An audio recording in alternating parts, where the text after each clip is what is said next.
His strongest suit seemed to be falling over things. It turned out, of course, that although he was a huge fan of the sport, he rarely had the opportunity to play it.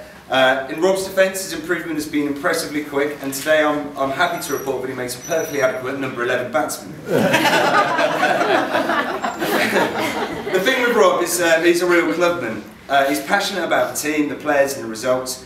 This infectious enthusiasm didn't go unnoticed, and the time came when he started to get called up by the skipper, Chris Mefferell, who I'm very happy to say joins us today.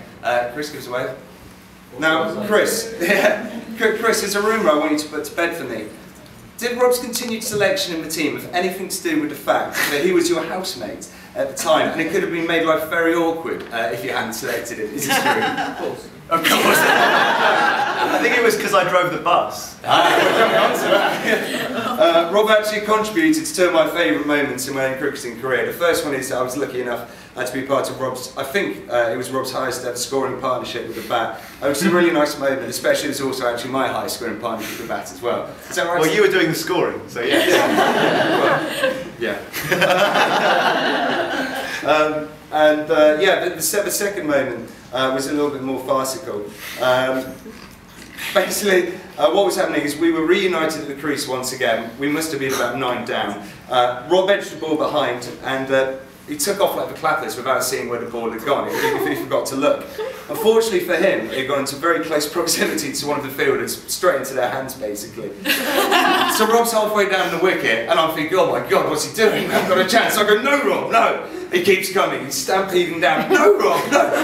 He looks up, really confused if he falls onto a winner. And then I said, no Rob, there's no run here. So he did what only be described as a clumsy pirouette. Rob, what are you doing?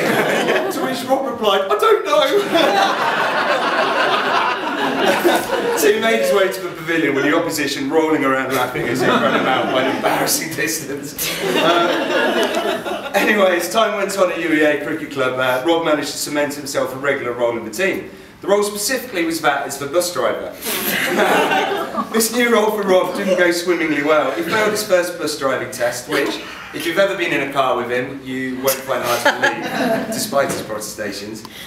This left us in a potential transport crisis, but fortunately, he did pass at the second bite of the cherry. So we did celebrate. The celebrations were cut short, however, upon Rob reversing into a wall. We came off better than the wall. Yeah, which is good, I suppose.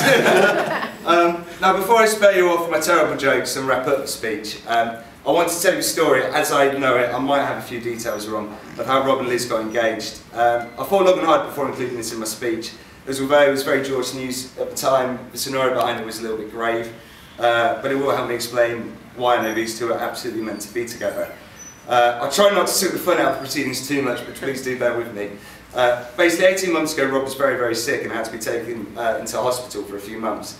Without going into the grim details, he experienced a complication of some treatment, and his nerve system actually got damaged a fair bit. And due to the nature of the condition, the damage only started to reveal itself bit by bit over the next few weeks. But every day that went by, something new seemed to go wrong. Rob's condition progressed further. He went from looking reasonably well to not being able to talk. He lost movement in his arms, his legs. It was pretty grim.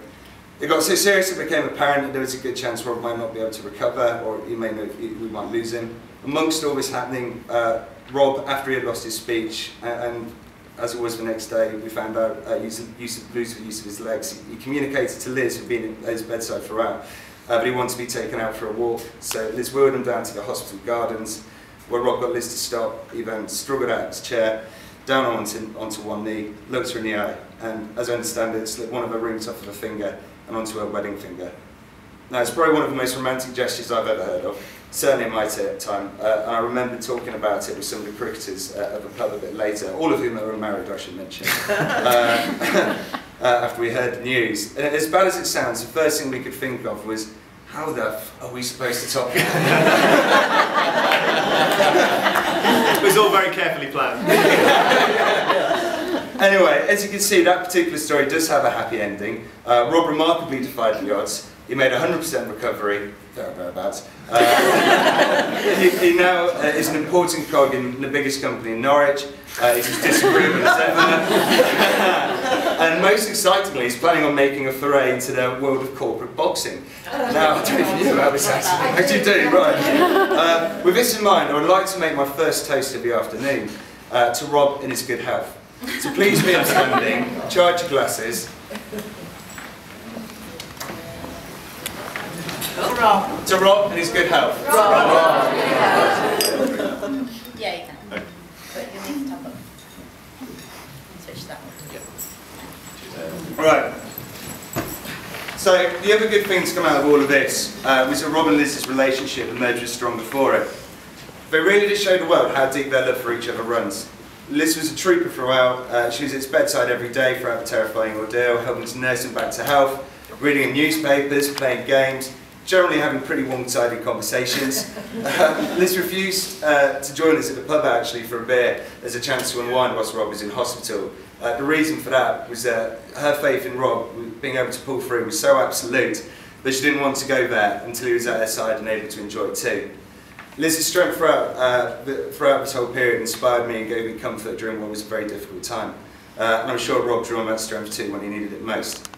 There was one very bad night when Rob was at his sickest. It was terrible to see, and words can't really describe how bad he looked. Anyway, I'm ashamed to say that I actually lost my faith in him for the first time since he got ill. I just couldn't see how someone that ill could possibly survive another day. So convinced was I this was going to be the last time I'd see him, I quietly said what I secretly thought was going to be my final goodbye to my best friend.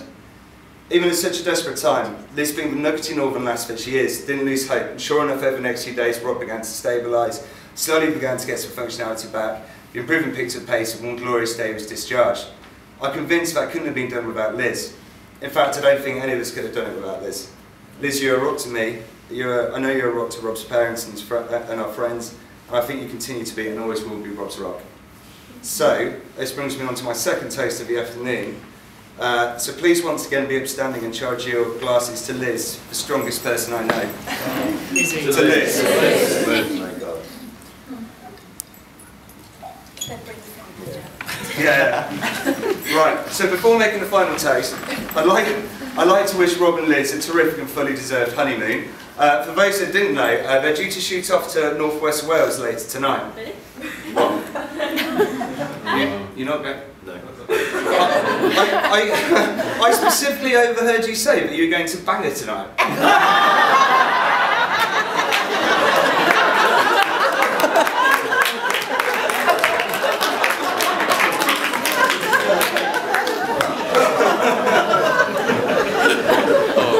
Ladies and gentlemen, rather than leave on a rather crude note, I thought I'd read a poem which maps out rather well what Liz can expect from The Perfect Groom. Unsurprisingly, it's called The Perfect Groom. So, the perfect groom is gentle, never cruel or mean. He has a beautiful smile and keeps his face so clean. The perfect groom likes children and will raise them by your side. He'll be a good father as well as a good husband to his bride. The perfect groom loves cooking, cleaning and hoovering too. He'll do anything in his power to convey his feelings of love on you. The perfect groom is sweet, writing poetry from your name. He's a best friend to your mother and kisses away your pain. He never has made you cry or hurt you in any way. Ah, sob the stupid poem, the perfect groom is gay.